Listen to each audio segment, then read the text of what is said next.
Buongiorno, benvenuti a tutti, alle autorità presenti in sala e ai rappresentanti delle associazioni di categoria che si prendono cura dei nostri anziani, perché la campagna Io non ci casco è rivolta proprio a loro. È una campagna di informazione, di sensibilizzazione finanziata dal Fondo Unico di Giustizia del Ministero dell'Interno e realizzata dall'assessorato alle politiche sociali del Comune di Centro. Quindi il Comune e Prefettura insieme per tendere la mano agli anziani, alle fasce più deboli, ai pensionati che spesso sono vittime di truffe e raggiri. Ne parleremo ovviamente con le autorità, vi presento intanto quelle al tavolo, l'assessore Marco Vullo, Sua Eccellenza il Prefetto Filippo Romano, il Sindaco Francesco Vinciche e la sociologa Teresa Urso, psicologa Teresa Urso, responsabile del progetto. Iniziamo subito cedendo la parola al Sindaco per un breve saluto. Grazie Giovanna per la presentazione, grazie, buongiorno, saluto le autorità presenti, saluto gli intervenuti, ringrazio Sua Eccellenza il Prefetto, ringrazio anche l'assessore e lo staff che lo segue. È un progetto ambizioso voluto fortemente dai miei uffici e servizi sociali che hanno lavorato intensamente in questi ultimi mesi, e ringrazio profondamente di nuovo rimarco l'impegno del mio assessore Marco Vullo, che ha visto, è stato lungimirante nel riuscire a portare a termine questo progetto, però sicuramente senza l'impegno primario del prefetto e della prefettura, che ha sposato in pieno e ci ha anche finanziato grazie al Ministero degli Interni questa opera, sicuramente non poteva essere oggi qui presenti a presentarla.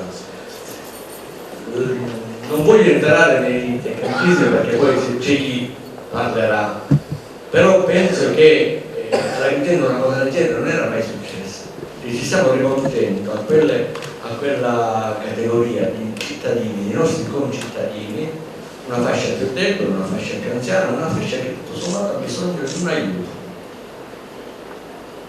aiuto fisico, aiuto economico, aiuto anche psichico, direi, psicologico, come la dottoressa qui poi accanto poi vi dimostrerà. Quindi devo di nuovo ringraziare chi ha speso e impegnato il proprio tempo affinché Agrigento potesse presentare il progetto Io non ci casco. Grazie.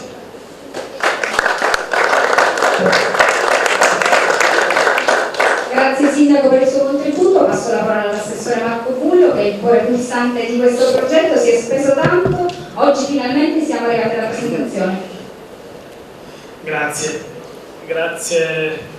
Innanzitutto il mio ringraziamento lo devo andare a Sua Eccellenza il Prefetto, agli uffici della Prefettura. Voglio ringraziare il dottore Signorelli, la dottoressa Zannuto, cioè tutti coloro, la signora Navarra, lo voglio dire, voglio nominarsi, la dottoressa Maccaro, che comunque ho tediato in questo periodo per far sì che oggi si arrivasse a questa presentazione. Lo dico con un po' di emozione, nel senso che passo passo, nonostante le difficoltà di carattere burocratico, siamo arrivati a questo giorno. Questo giorno è l'inizio, nel senso che oggi facciamo la presentazione, ma il vero progetto deve ancora arrivare. E proprio per questo è stato opportuno e doveroso da parte nostra, e abbiamo ricevuto da subito la disponibilità, invitare e coinvolgere le forze dell'ordine presenti sul territorio. E a voi parte il ringraziamento, perché siete la parte centrale del problema, nel senso che ogni giorno ci sono problematiche di questo tipo e quindi ci affidiamo a voi per far sì che questi fenomeni non avvengano. Però se da questo riusciamo, grazie alla progettazione, a fare prevenzione, a fare informazione, ad arrivare agli anziani il più possibile per evitare questo odioso problema della truffa, è un qualcosa di importante. Ma non ci siamo fermati solo a questo, perché vogliamo coinvolgere la Chiesa. Abbiamo invitato l'arcivescovo, che oggi non c'è perché è a Roma, si scusa, ma abbiamo presente in sala il dottore Langeli della Caritas. Abbiamo coinvolto e coinvolgeremo il più possibile le scuole, perché dai giovani deve partire il messaggio che i giovani sono quelli più vicini ai nonni, no? Quindi anche lì cercare di informarli, di invitarli, di metterli a conoscenza di quelle che sono le problematiche. Ma l'elemento di novità, no, del progetto non è quello, non ci siamo limitati a quello di dare una semplice brochure o fare un manifesto con dei nomi, con dei consigli che a volte rischiano anche di non essere letti. Ci siamo spostati, grazie alla delega alle politiche digitali che il sindaco mi ha dato, a quella che è l'opportunità di affacciarci al mondo del digitale. Che attenzione, gli anziani sono presenti su Facebook, sono presenti sulle piattaforme digitali, e noi, grazie all'app cittadina, all'app Città Intelligente, abbiamo presente in sala chi ci presenterà questo, il dottore Campisi, abbiamo voluto arrivare il più possibile alle persone anziane grazie al digitale. Quindi l'app Città Intelligente, dove ci sarà una pagina dedicata, metterà nelle condizioni le persone di affacciarsi, leggere, capire, vedere video, perché man mano faremo degli incontri nelle chiese, nelle scuole. Questo è l'obiettivo del progetto. Mi sono sicuramente dilungato un pochino, ma mi fermo qui e voglio ringraziare tutti coloro che sono intervenuti, le sigle sindacali di categoria dei pensionati, con cui vogliamo iniziare un rapporto costruttivo e fattivo rispetto al tema e al problema. Cercheremo il più possibile, insomma, di far sì che questo progetto, che è un piccolo progetto, ma che grazie al finanziamento della prefettura e di questa rete, ecco, non finirò mai di dirlo, la rete mette insieme le cose e riusciremo a trovare delle soluzioni. Un ringraziamento, perché ho cercato anche di tagliare loro, va soprattutto ad un altro aspetto se parliamo di digitale, cioè la presenza in sala delle forze di polizia postale, che comunque hanno loro e affrontano quotidianamente il tema anche delle truffe nel mondo digitale e quant'altro, quindi vi ringrazio. Spero di non aver dimenticato nessuno, però questo credo che sia l'inizio di una bella progettazione, e a voi tutti per il ringraziamento e buona continuazione. Ovviamente le forze di polizia, le istituzioni, il comune e la prefettura, ma come si diceva anche un supporto psicologico. L'assessore chiede la parola, prego. L'emozione gioca tutti scherzi. Prima di concludere il mio intervento volevo lanciare il video che proietteremo poi nelle TV locali, per far sì che è uno spot, in modo tale che gli anziani vedranno questo video e potranno, come dire, affacciarsi al progetto in maniera diversa e avere anche, come dire, il ricordo di quella Truffe e furti sono sempre più diffusi. Claudio. Ogni giorno molti anziani sono vittime di truffe e imbrogli e subiscono danni economici e psicologici. È importante riconoscere e fermare chi vuole truffarti. Digli: io non ci casco. Io non ci casco è la nuova campagna dell'assessorato alle politiche sociali del comune di Agrigento, voluta per contrastare l'odioso fenomeno delle truffe agli anziani. Se qualcuno ha provato ad ingannarti o sei stato vittima di una truffa, chiedi subito aiuto. Parlane con i tuoi familiari o chiama i numeri di emergenza. E per consigli e testimonianze scarica l'app Agrigento e seguici sulla pagina Facebook. Chi riconosce le truffe le evita facilmente.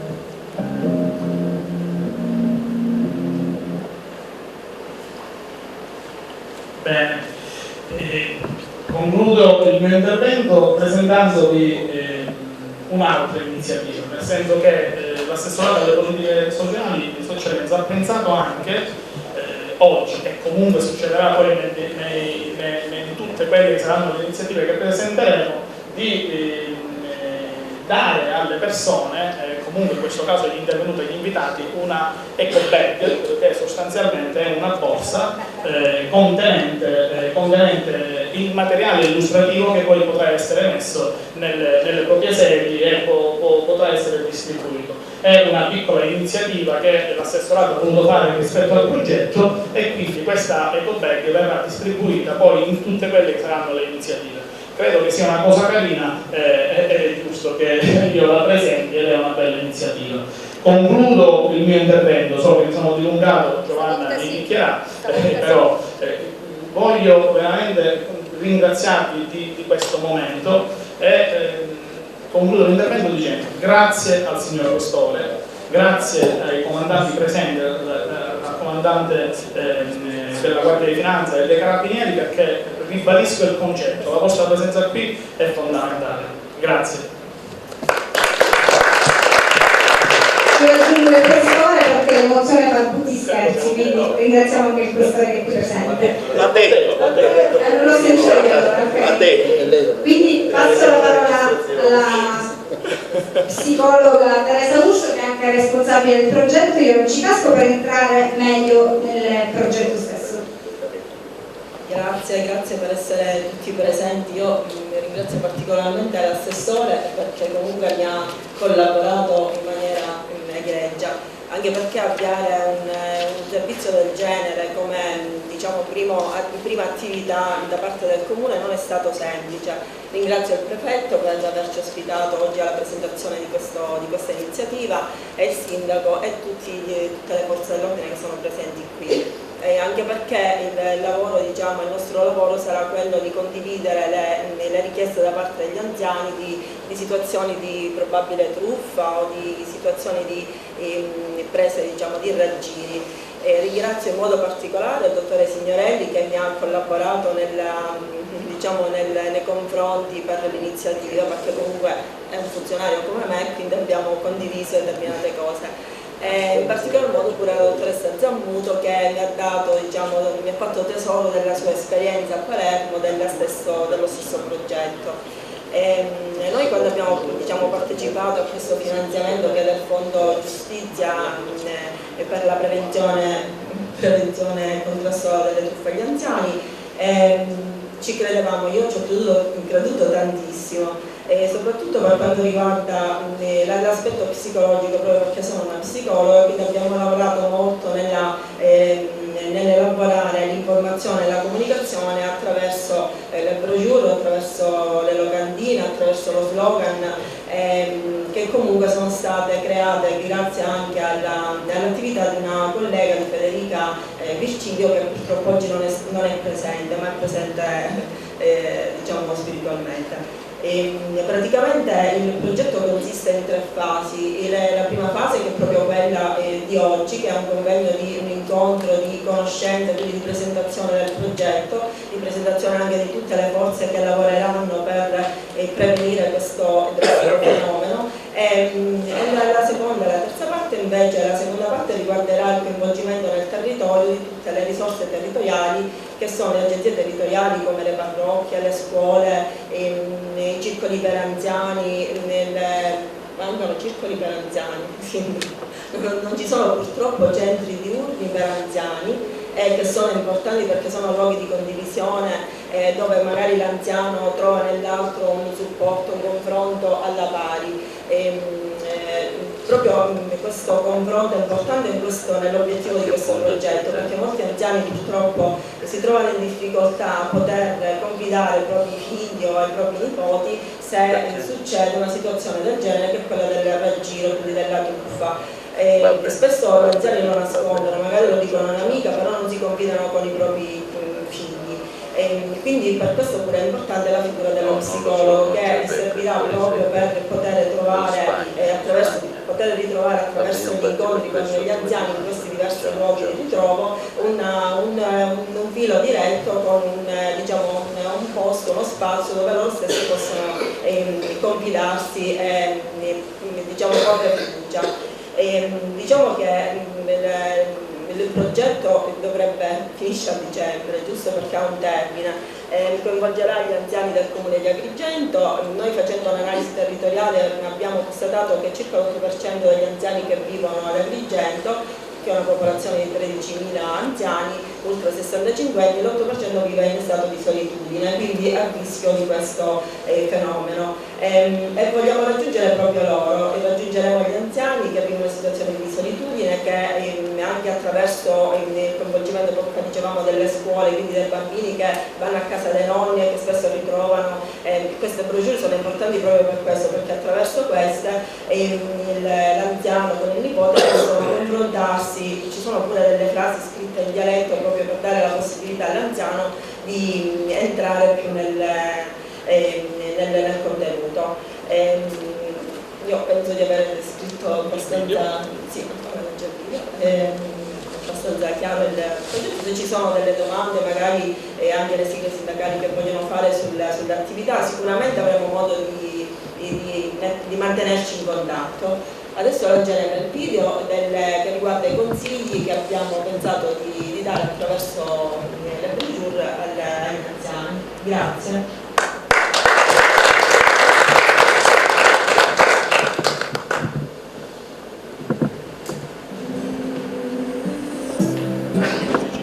Truffe e tentativi di truffa coinvolgono ogni anno migliaia di persone e ogni giorno i giornali riportano le loro esperienze.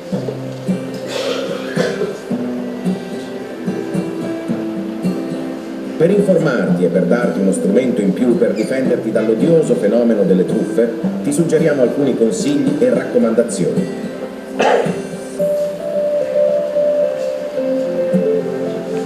Fai lasciare corrispondenza o pacchi nella cassetta delle lettere o fuori la porta.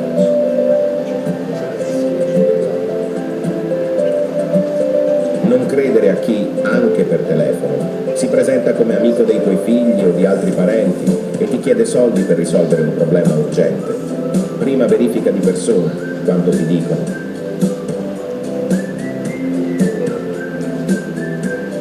Controlla dallo spioncino e se non conosci chi c'è dall'altra parte, non aprire la porta, oppure apri solo dopo aver messo la catenella bloccaporta. Le aziende della luce, del gas, del telefono non mandano a casa degli utenti i loro funzionari per riscuotere il pagamento delle bollette. Per fare i pagamenti vai sempre alla posta o in banca.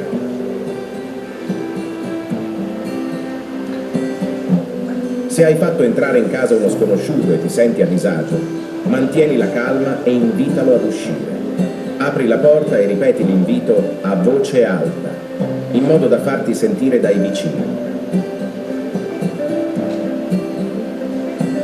Per informarti, per stare in contatto con i tuoi figli e i tuoi nipoti, internet è utile, ma fai attenzione. Non scrivere mai i tuoi dati bancari se non sei sicuro di chi li chiede. E fai attenzione anche alle email sospette, non aprirle e cancellale subito.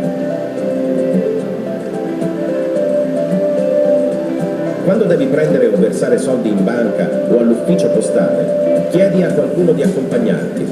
Preleva solo il denaro necessario e cerca di non farti distrarre mentre hai denaro in mano.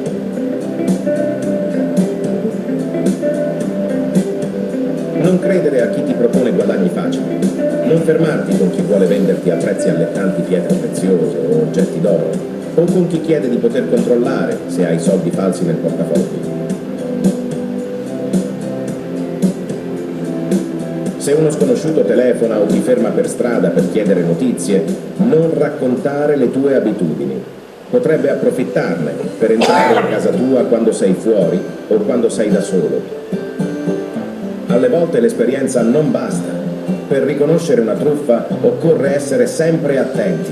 Se sei vittima di una truffa, denuncia subito.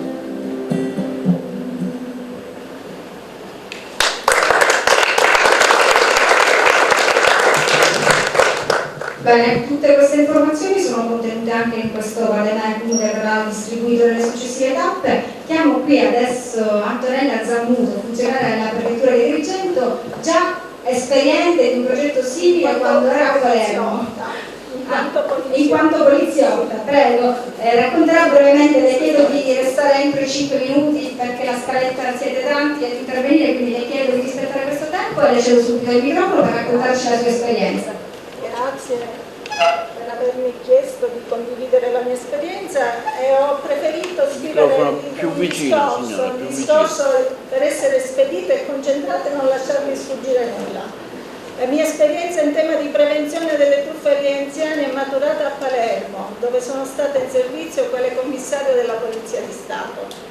Da un anno sono transitata nel ruolo degli impiegati civili dell'interno per motivi personali e presto servizio presso questa prefettura.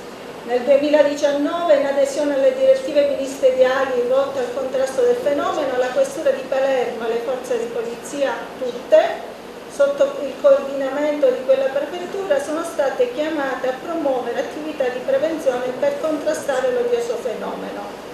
Sono stata incaricata dalla Questura di elaborare un programma di prevenzione e a metterlo in atto. Avevo maturato presso la squadra mobile lunghi anni di esperienza nella repressione dei reati contro il patrimonio e quindi anche delle truffe.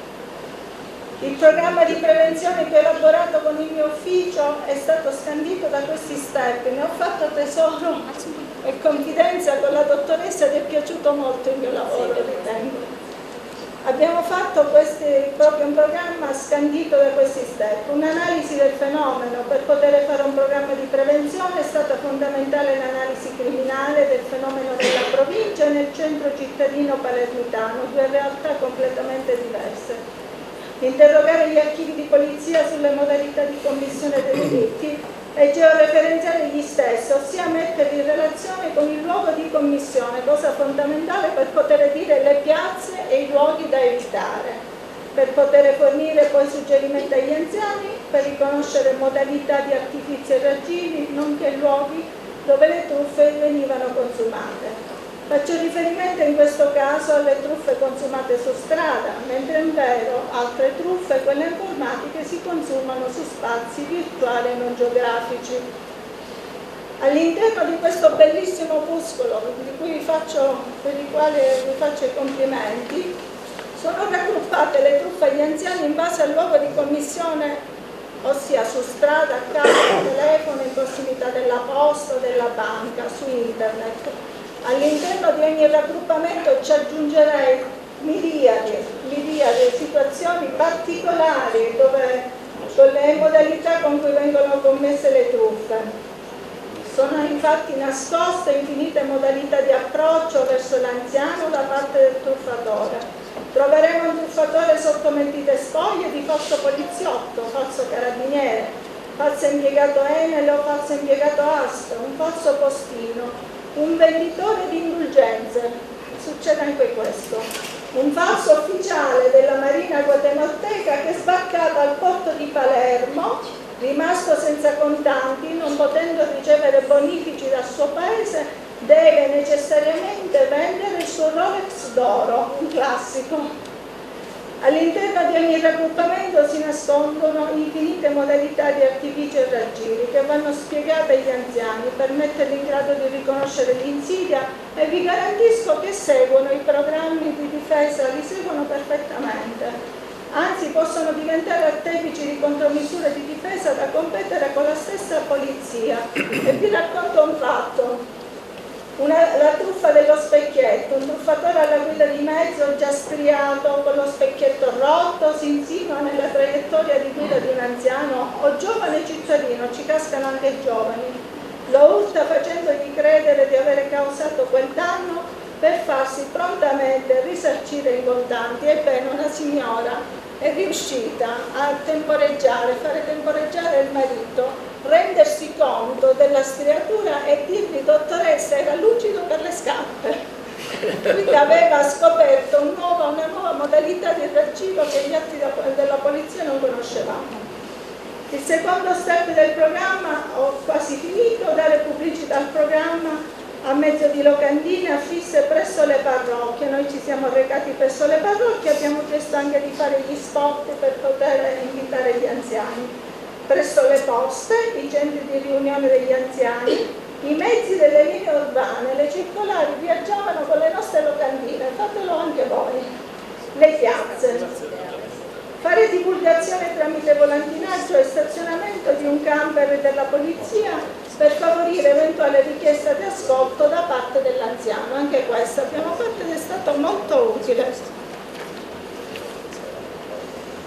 Il terzo step è avvicinare massivamente gli anziani con incontri ripetuti presso i centri anziani, nelle parrocchie, presso la caserma. Li abbiamo accompagnati con gli autobus e con i colori dell'istituto della polizia e sono stati contentissimi. Per poter spiegare anche con spot video modalità di truffa e azioni di difesa.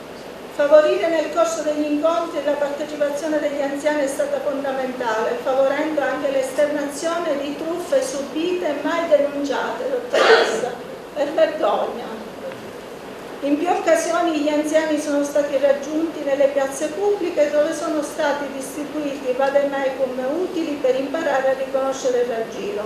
Sugli stessi l'anziano ritrovava numeri utili per chiedere l'intervento della polizia e anche per chiedere adeguato sostegno psicologico.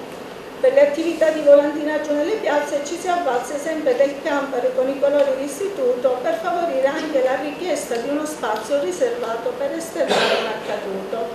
Quarto step, ho finito, fare ritrovare il senso di fiducia nelle istituzioni, suggerendo sempre il ricorso alla telefonata a 112, possibilmente prima della consumazione del delitto, avendo imparato grazie alle istruzioni apprese a riconoscere o sospettare l'inganno, o anche dopo, malaguratamente, esserne stato vittima, per essere assistito a scorgere denunce e ricevere l'adeguato sostegno psicologico. Dicevo alla dottoressa Urso che noi poliziotti, io lo sono stata, non siamo psicologi, ma abbiamo imparato sul campo estero a consolare. Quando dicevamo non siete gli unici, ma anche ad altri è successo, era un sostegno che alleggeriva molto il peso della truffa subita. Non a caso lo slogan della campagna di prevenzione che ho condotto sui volantini e sulle locandine riportava la frase "non siete soli, chiamateci sempre".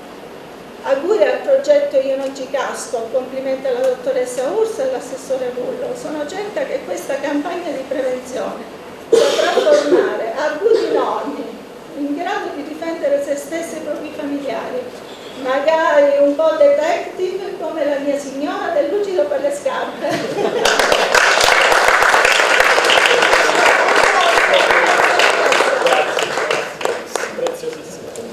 Grazie per questo suo contributo, per questa sua testimonianza.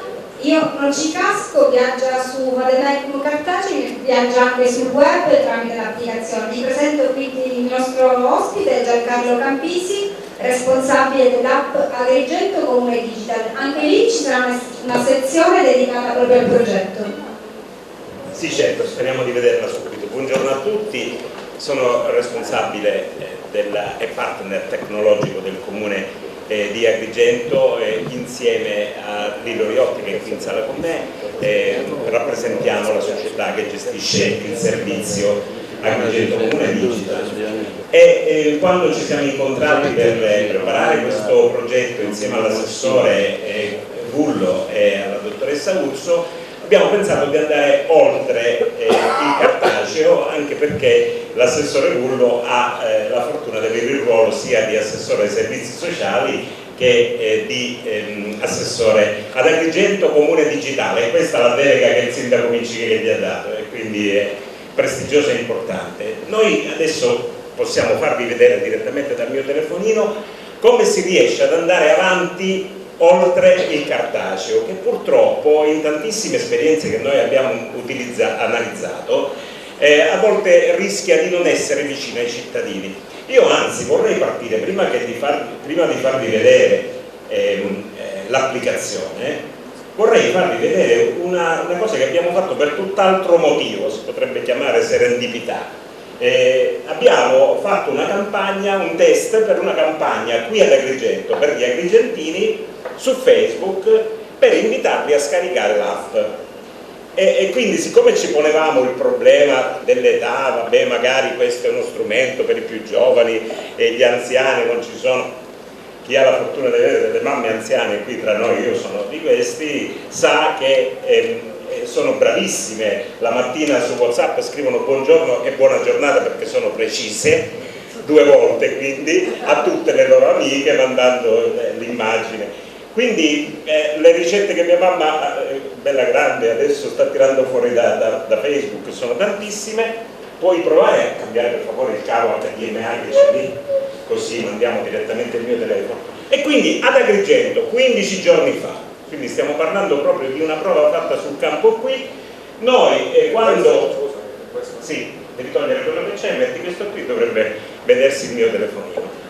Quando abbiamo fatto una campagna per scaricare l'app, allora su Facebook soprattutto i ragazzi non ci sono, ok? Scappano, è da sfigati stare su Facebook per i più giovani.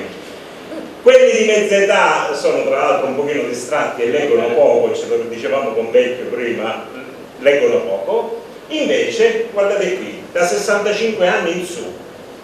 Ma è stata una sorpresa, noi sapevamo comunque che invece quelli che proprio su Facebook seguono, possono seguire e seguiranno la pagina Facebook Io non ci casco, sono gli anziani. Il servizio è interamente disponibile nell'applicazione Agrigento Comune Digital, adesso lo vedremo, ma noi dobbiamo anche attraverso il digitale, e anche oggi pomeriggio ci sarà un incontro pure per andare nelle scuole, fare una rete di protezione con i nipoti, cioè gli anziani che sarebbero, diciamo, quelli a cui è diretto il messaggio di Io non ci casco, siamo io, tra qualche anno forse, che sono convinto che sono cose che capitano agli altri, sono convinto di sapermela cavare, ma figure da me, ma io parlo di me. Beh, voi siete più giovani, siete tutti ragazzini, quindi no, sindaco, a te non potrà capitare perché ti ho visto sul collettino che ti facevi fare l'esame cardiaco, sei un giovanotto. Nonostante ultra 65 anni sono passato. Sì, un giovanottino, e poi come sei veloce tu nei nostri gruppi sei il primo a rispondere su Telegram e su WhatsApp. No, siamo noi e pensiamo che questo messaggio sia rivolto agli altri, che il caso che è successo quest'estate, che io ho seguito anche se sono di un'altra provincia, a Favara, riguardi altri. Non è un problema che può capitare a te, Marco, anche se sei giovane, però è un tema di raggiri e truffe che può arrivare a noi. Allora difficilmente noi, attraverso quello che leggiamo, magari dopo che succede, saremo in grado di essere più protetti.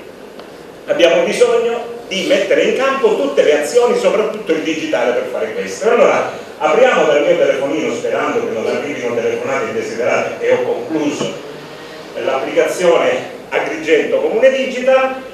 Entrando subito, è un'app dove c'è tutto, dove ci sarà molto di più, dove ci saranno sempre più cose, che aiuta per la raccolta differenziata, che dà informazioni, che il sabato pomeriggio dice quali sono le farmacie di turno, dove si può andare con certificato medico, cioè un'app che è piena a 360 gradi di tutto quello che fa il comune, che però adesso sta provando ad aggiornarsi perché ho scarso campo, vedete una tacca di 4G. Allora, nell'applicazione in alto, qui, spunterà il banner Io non ci casco, e all'interno c'è proprio la sezione dove io posso fare tutto, ok? Cioè posso leggere tutte le informazioni che ci sono scritte sulla brochure, posso avere dei rimandi con degli ipertesti che mi possono, per quelli più sgamati, far arrivare alle informazioni, ma soprattutto c'è un pulsantone rosso con il quale posso chiamare i servizi di emergenza, cioè il 112, senza doverlo comporre, solamente schiacciando qua e poi ripetendo per conferma. Oppure posso chiamare col pulsante verde direttamente l'ufficio dei servizi sociali, nell'orario di ufficio parlare con appunto gli psicologi e con chi può darmi assistenza e supporto, senza dovermi ricordare il numero, senza doverlo trovare, senza doverlo trascrivere. Poi abbiamo il collegamento alla pagina Facebook, dalla quale prendiamo tutte le informazioni, e quindi questa pagina sarà alimentata quotidianamente con tutti i contatti e parlerà non solo agli anziani, come dicevo prima, ma anche ai più giovani. E poi avremo la possibilità di iscriversi spontaneamente ad un sistema per cui si ricevono messaggi sia di allerta che di promemoria, però è spontanea l'iscrizione a questa diciamo mailing list moderna, perché arrivano i messaggi solo a chi si è iscritto in questa sezione qua, arriveranno i messaggi attraverso l'applicazione. Quindi ci darà modo anche di dare un supporto e di dire che cosa si può fare ed è fatto in favore degli anziani attraverso questo strumento tecnologico, che ripeto non è più solamente per i giovani. È utilizzato tantissimo ed è compagno di vita anche delle persone anziane tutti i giorni. E quindi grazie per averci dato la possibilità di sperimentare questa che è un'assoluta novità fatta così. C'è un caso a Pavia hanno utilizzato i social per arrivare ai ragazzi e ai più giovani, ma integrata digitalmente come la stiamo facendo qui ad Agrigento, penso di poter dire che l'assessore Urlo si può vantare di essere il primo comune d'Italia a farlo in questo modo. Grazie. Grazie a lei. Uno dei canali per raggiungere gli anziani, per informarli dell'esistenza della campagna sarà proprio la Chiesa, le parrocchie, i miratori. L'arcivescovo non è qui con noi presente per altri impegni, come aveva detto l'assessore Bullo, ma abbiamo il direttore della Caritas diocesana, Valerio Lattri, a cui cedo il microfono per un saluto. Grazie Giovanna, mi darà una pedata quando scorrerò i 5 minuti, perché c'è questo rischio, no?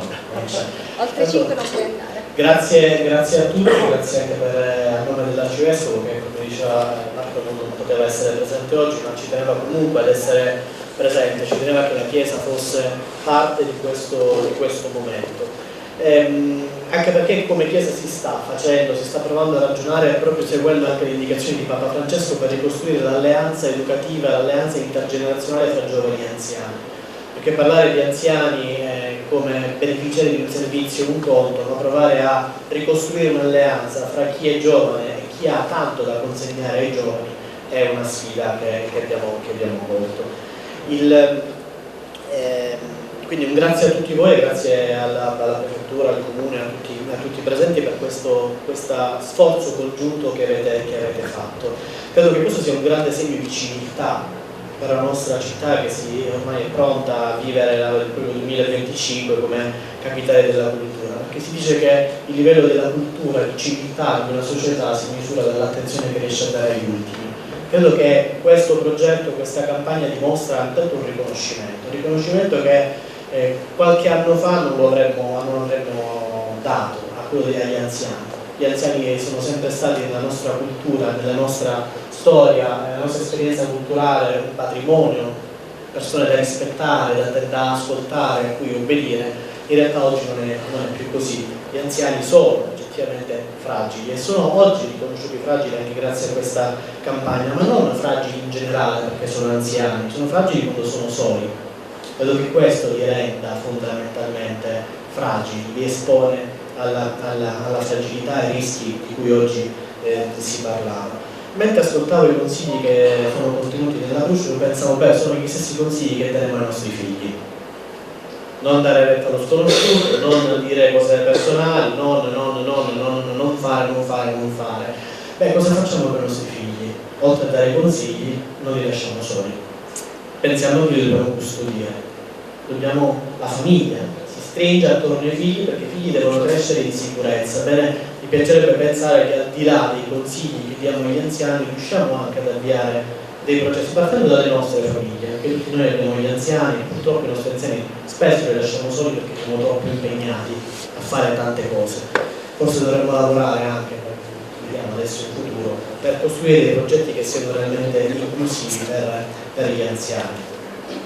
Io non ho capito se questa campagna ha un termine, mi pare il 31 di dicembre, no?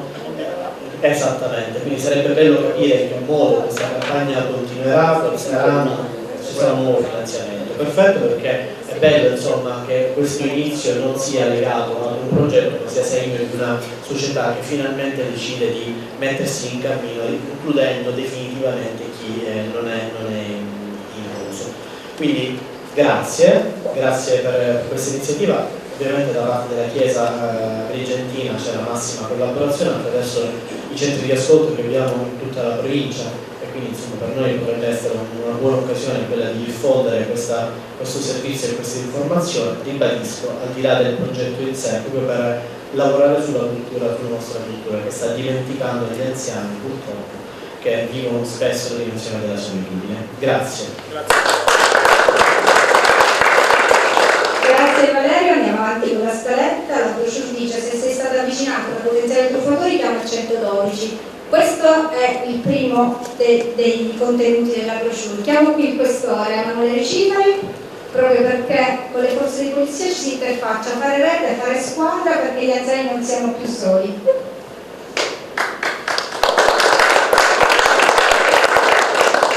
Allora, intanto grazie, poi solo una riflessione brevissima. grazie perché non ce ne dobbiamo occupare più noi e l'Arma dei Carabinieri. Nel senso che fino a oggi, io ricordo era più o meno forse il 93-94, quando un'iniziativa del genere la lanciammo assieme alla diocesi di Piacenza, alla questura, dove allora prestavo servizio. E io, collega dell'Arma dei Carabinieri, che era allora Andrea Fiorigeri, e altri, al termine delle messe andavamo nelle parrocchie a fare le nostre raccomandazioni e a distribuire una brochure non così ben fatta, erano due foglietti in ciclostile perché eravamo in altri tempi, che dice lungo quanto questa sia destinata anche a me. Ormai ho un'età per la quale potrei chiedere la tessera d'argento, queste cose. Quindi è passato il tempo, ma passando il tempo si è acquisita, adesso al di là dello scherzo, si è acquisita la coscienza, la convinzione che quello di prevenire determinate forme di reato che sono insidiose, che colpiscono più facilmente i cittadini, gli anziani in particolare, ma non solo gli anziani. Guardate che forme come quelle che vengono descritte qui hanno riguardato anche persone più giovani, in qualche caso potrei anche raccontarlo addirittura professionisti, avvocati, commercialisti, gente perfettamente avveduta che semplicemente perché dall'altra parte ha trovato persone altrettanto avvedute e consumate nella prospettazione di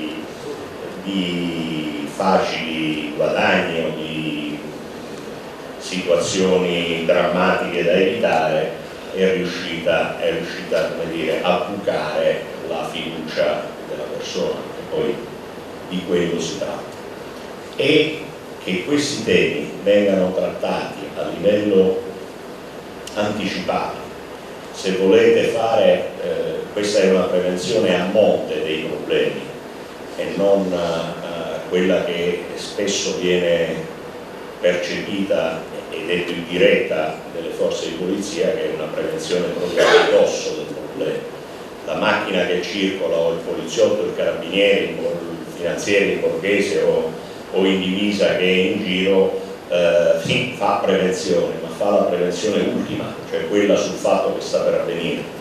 La prevenzione migliore e più efficace è proprio questa, quella a monte, anticipata, e che di questo non siamo più soltanto noi, ecco in che senso, ad occuparci e a spingere i soggetti istituzionali, il volontariato, il terzo settore, la Chiesa, eccetera, sotto questo aspetto, è un segno importantissimo e marca il fatto che il Paese è maturato anche sotto il profilo della cultura e della sicurezza. Grazie. Grazie al professor Emanuele Riciffa. Richiamo il colonnello Nicola De Tullio, comandante provinciale dei Carabinieri di Agrigento. Grazie, buongiorno a tutti. Anche da parte dell'Arma dei Carabinieri c'è stata la massima adesione a questo progetto. Noi come Arma dei Carabinieri e come Polizia di Stato da tempo ci occupiamo di truffe agli anziani, ovviamente sia sul piano investigativo ma anche sul piano della prevenzione. Da diversi anni abbiamo iniziato a organizzare incontri nelle parrocchie, incontri nei centri anziani, in tutti i centri di aggregazione, proprio per attuare questa forma di prevenzione. Ma in questo caso il valore aggiunto del progetto è proprio la dimensione interistituzionale, in cui entrano oltre a tutte le forze di polizia assieme anche gli enti territoriali, la prefettura, quindi diciamo una sinergia con anche il mondo delle associazioni, per cui il punto di forza di questo progetto è proprio la sinergia e, consentitemi, anche un aspetto in più che voglio sottolineare, ovvero quello del canale diciamo anche virtuale di assistenza psicologica, perché questo aspetto è molto importante in quanto noi verifichiamo che spesso i danni fatti dalle truffe agli anziani non sono tanto nella materialità del danno, nel valore sottratto, quanto più nelle ferite psicologiche che questi episodi lasciano, per cui creare anche un'apertura e una traccia per un canale di collegamento e di assistenza verso gli anziani ha sicuramente un valore aggiunto, per cui benvenuto a questo progetto. Come Arma dei Carabinieri collaboreremo con grande entusiasmo. Grazie al colonnello. Andiamo avanti. Il colonnello Edoardo Moro, comandante provinciale della Guardia di Finanza di Agrigento. Buongiorno a tutti, grazie innanzitutto a Sua Eccellenza e al Sindaco che hanno avuto un pensiero strategico, no? Hanno fortemente voluto questo progetto che poi è stato declinato dall'assessore, dalla dottoressa Urso e da tutto lo staff della prefettura. Io vengo da altre esperienze piemontesi, valdostane, lombarde, faccio veramente i complimenti per come è stato concepito questo progetto, a cui non ci si abitua mai, voglio dire, perché gli anziani saremo noi, sono i nostri cari, sono il nostro patrimonio di valori, come ha detto il rappresentante della Caritas. Mi permetto semplicemente di suggerire come Guardia di Finanza delle attenzioni in più quando si parla dei propri conti correnti e delle proprie poste pay. Io ho suoceri e genitori anziani che stanno su internet, ma sono su internet in maniera spesso inconsapevole dei rischi, quindi link facili per accedere alla propria banca che non sono la propria banca.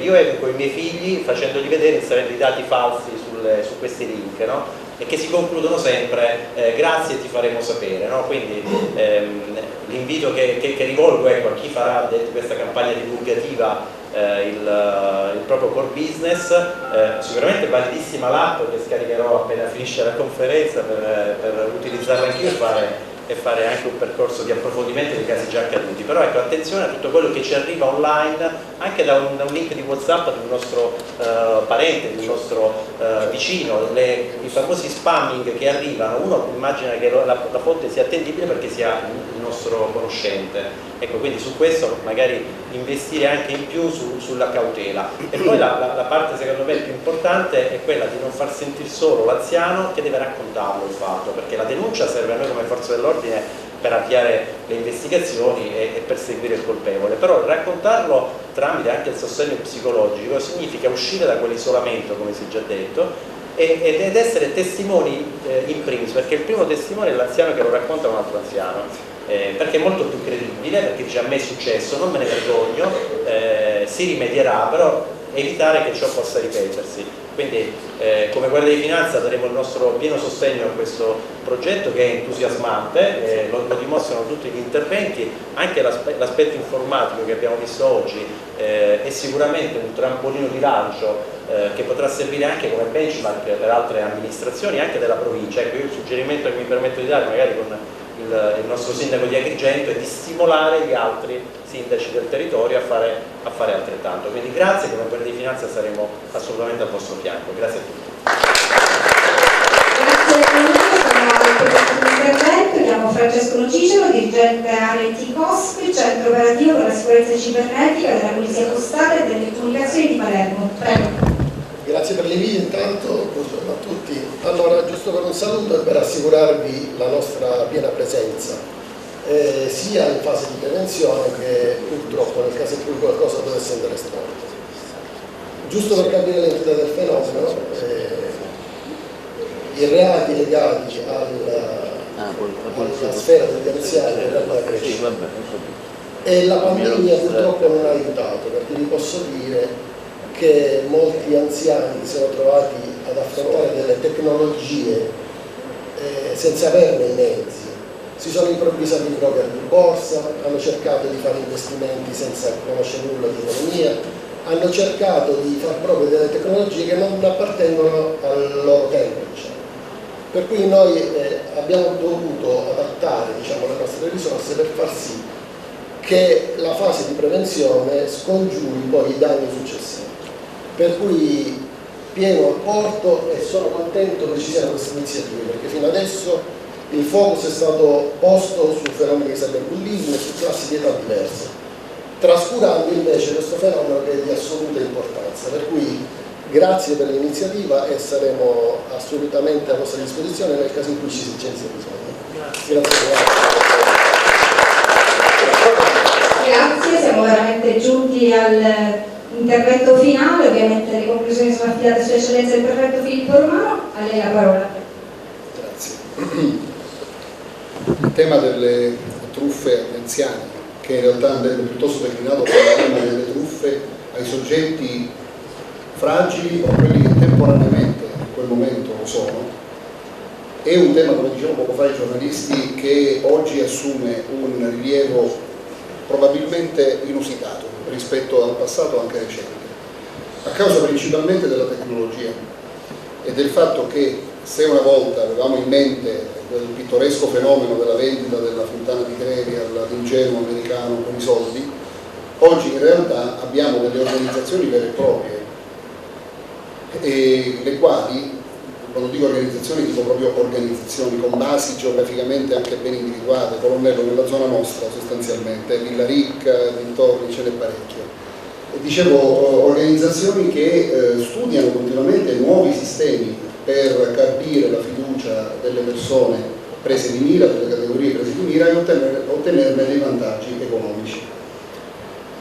Questo fenomeno, dicevo poco fa, è oggi di dimensioni probabilmente superiori a quelle del passato anche recente, non soltanto per la capacità di queste organizzazioni di utilizzare la tecnologia, ma anche per la correlativa incapacità o impreparazione della maggior parte dei cittadini a gestire le nuove tecnologie.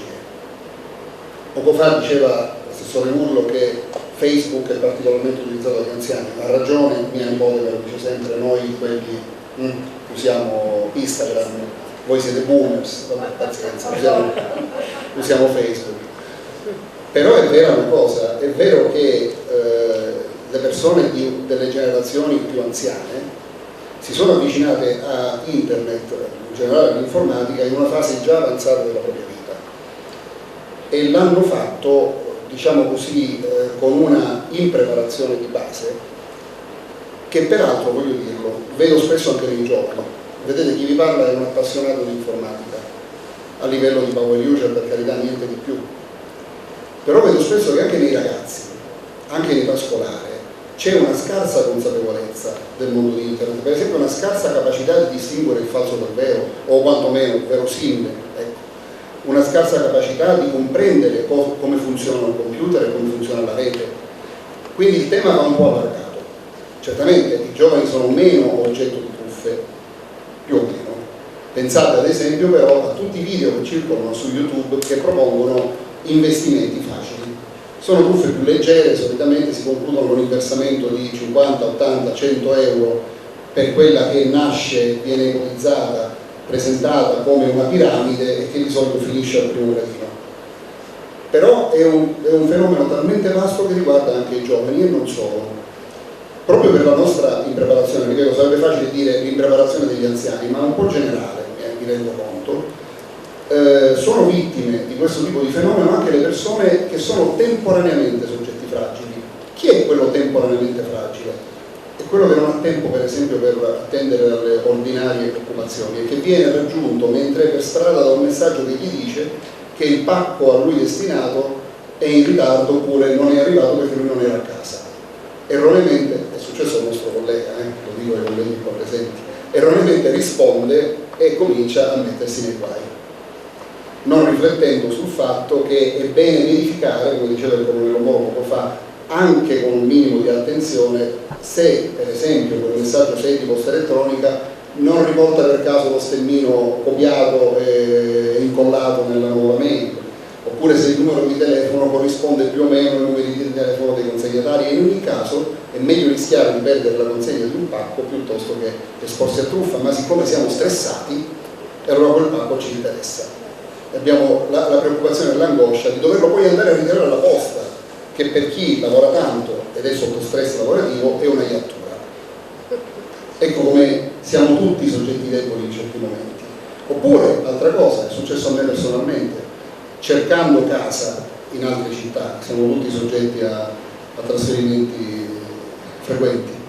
Questa è una truffa abbastanza diffusa, si vedono delle offerte particolarmente buone, non tanto buone da essere incredibili, quei 200 euro in meno al prezzo medio, di case molto carine. Si contatta l'operatore, la persona, il numero, credendo che sia un'agenzia immobiliare, e si viene piano piano condotti a versare in anticipo una caparra di cui non si avranno più le tracce. Nel mio caso, per fortuna, la persona aveva scritto che era in greco, anzi una signora greca, io le ho risposto in greco, questa non capì e allora mi sono reso conto che peggio per lei, che è cascata male. Però mi è andata bene, magari in finlandese non sarei stato capace di fare altrettanto. Quindi ecco come anche noi siamo soggetti fragili, al di là dell'essere anziani. Poi veniamo agli anziani veri e propri.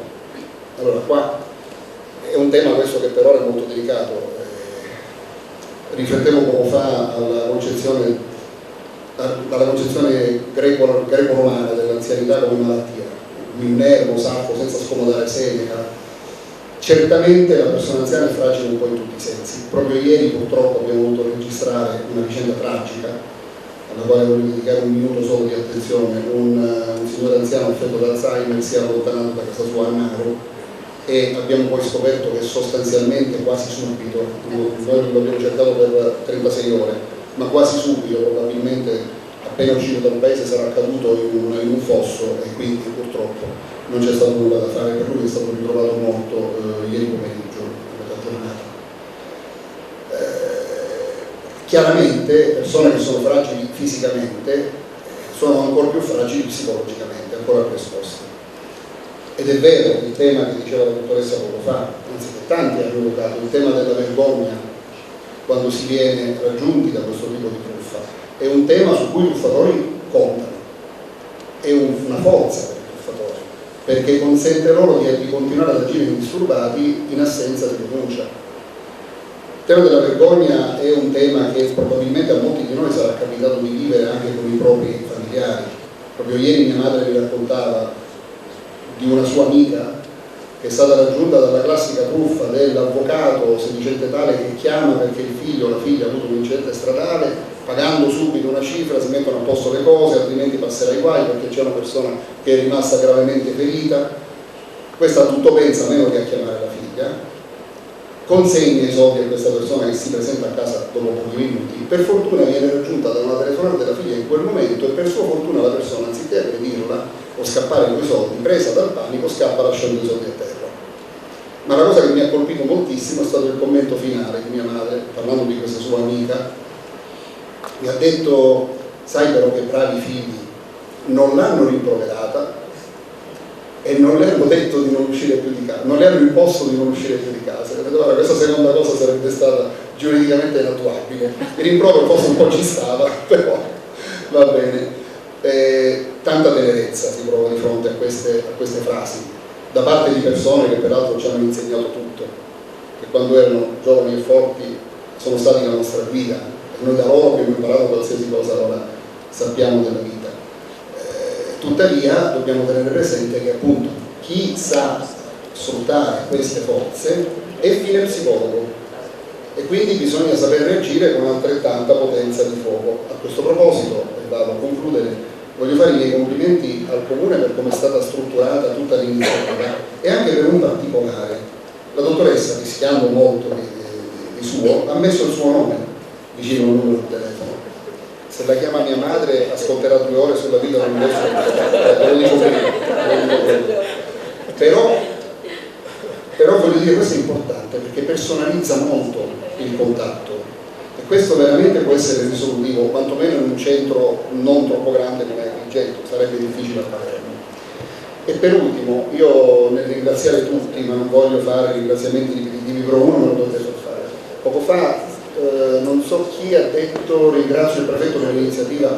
Vedete, negli uffici ci sono iniziative che prende effettivamente il vertice, ci tiene molto, spinge. Io in questo caso, come pochi altri, come in tanti altri, in questo caso in particolare, devo dire che l'iniziativa è stata tutta dei dirigenti e dei funzionari di questa prefettura. Sono stati già ringraziati, voglio unirmi anch'io, perché lo hanno fatto con entusiasmo, a partire dal viceprefetto vicario, dal capo di gabinetto, la dottoressa Zammuto che ha portato la sua personale e bellissima esperienza. Ecco, questi sono quei casi in cui davvero sono semmai io che devo ringraziare e non essere ringraziato.